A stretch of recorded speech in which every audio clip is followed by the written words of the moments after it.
great. Bit more on the front of the theatre, please. 3, 2, 1, action. The craziness that A Quiet Place was, it's really interesting to see just what they did to get this film to feel so realistic, even though something like this would more than likely never happen.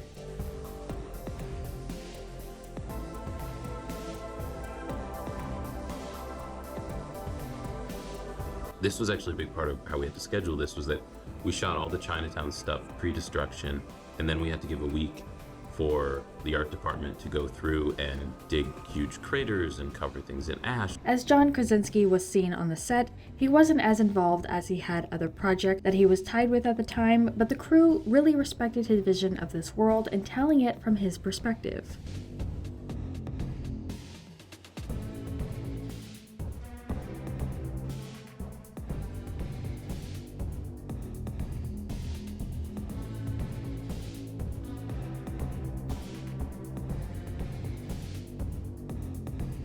Today we wanted to explore just what went into this film and a couple of the deleted scenes for this project.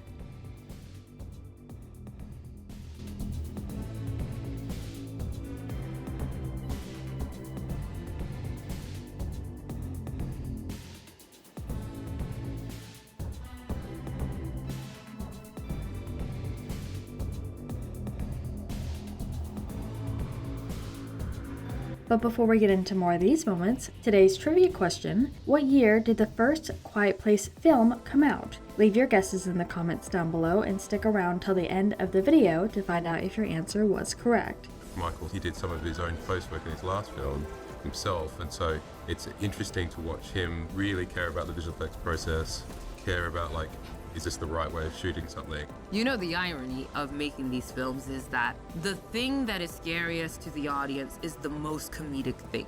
One of the most famous scenes from this film was the subway scene, involving the water and tight spaces and making the audience wonder how they could run or get away if they needed to, especially with a creature down there. And then they round a corner and then we bring them onto the set in the studio here. They're faced with this subway train that's kind of crashed up onto the platform. The whole area where the train should be running is actually flooded.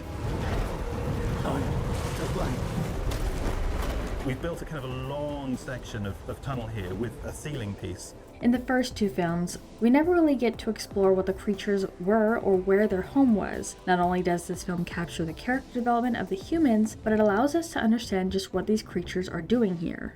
This is a model we built for the construction site scene. These are 3D printed scaffolding structures which are physically part of the set. We had these big scaffolding structures because they were holding up the big blue screens at the end of our street. So actually, I kind of used the back of them as another set. Joseph Quinn did this sequence by himself, trying to reach the cat who wandered off, and we get to hear from him and what it was like filming this. Action! Alright, you're right.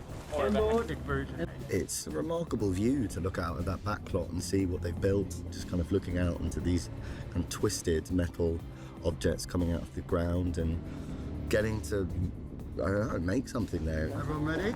Yeah. It was interesting to see and hear all of the foreshadowing involved with bringing a story idea like this to a loud city like New York.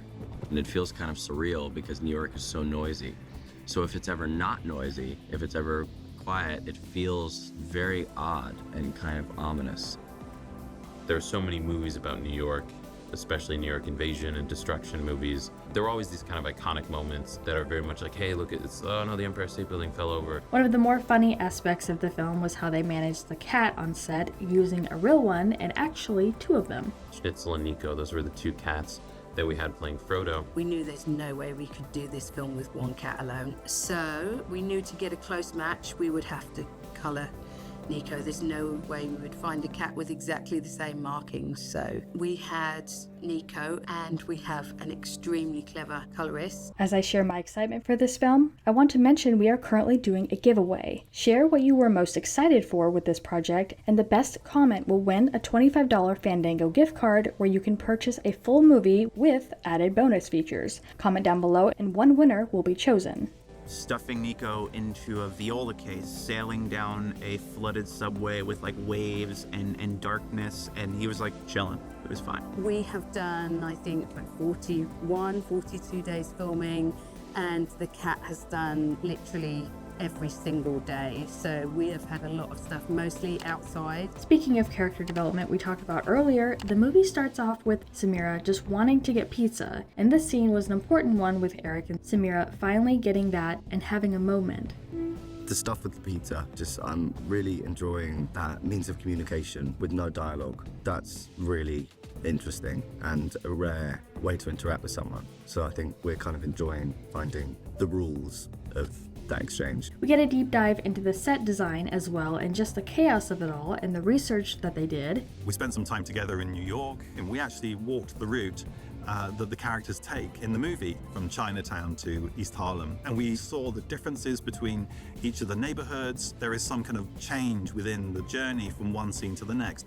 And we finished our journey at Patsy's and we went for some pizza. The costume designer chimes in as well, giving her take on what it was like working on this film and the sweater being very important. She put together kind of a lookbook of like ideas of looks for the characters. I found this picture of James Baldwin, and that was the picture that Michael and I completely connected on. He's wearing this like mustardy, pea soupy mustard yellow cardigan. Michael's like, that's it. That's her sweater, like that. It feels like, it belongs to an author. We also wanted to mention the deleted scenes that they cut. In this scene, Nyong'o's Samara asks Quinn's Eric what he was doing when the alien disaster landed in New York City and they later met in the aftermath. He then shares more of his emotional backstory about leaving home. Grew up in a really small town, so my dad was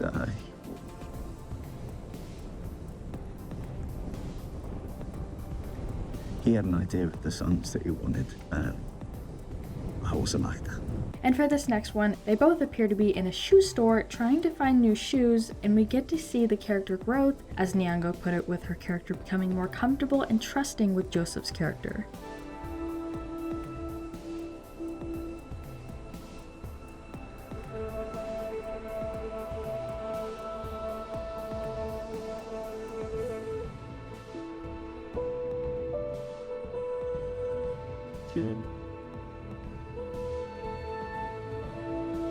While there has been a ton of favoritism surrounding this film franchise, in 2021, Blunt revealed that Krasinski has plans for a third and final Quiet Place film, acknowledging that he had wanted to see how the second installment was received before moving forward. She stated it was intended to be a trilogy.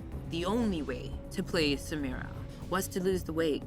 I'd never done anything like that before, and so it was a very intimidating prospect. Because the thing about losing weight, and the reason why I wanted to do it, is that there's a vulnerability that you feel in your body when you're hungry. Blunt confirmed that Krasinski is working on a third and final installment, separate from the spin-off movie, with intentions to once again serve as director. In 2022, A Quiet Place Part 3 was officially announced with a scheduled release date in 2025. However, earlier this year, the film no longer had a set release date. Not there. And in one of my first conversations with John Krasinski, he mentioned to me that one of his missions with this franchise was to expand the potential for what a thriller can do.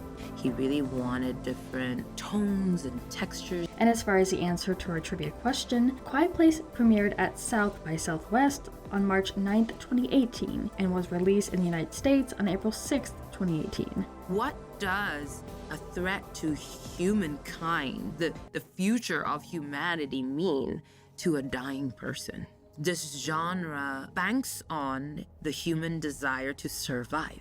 And so when that is no longer on the table for somebody, what is left? But we wanted to turn this around to you guys. What do you think about all this, and what part of the film was your favorite? Let us know what your thoughts are in the comments down below. I actually had the idea for day one when I was writing Quiet Place Part 2, because when I wrote the opening for the Abbott family going through the circumstances of the first alien invasion, I thought that would be an amazing story point to drop into the real world in New York City, arguably the loudest city in the world.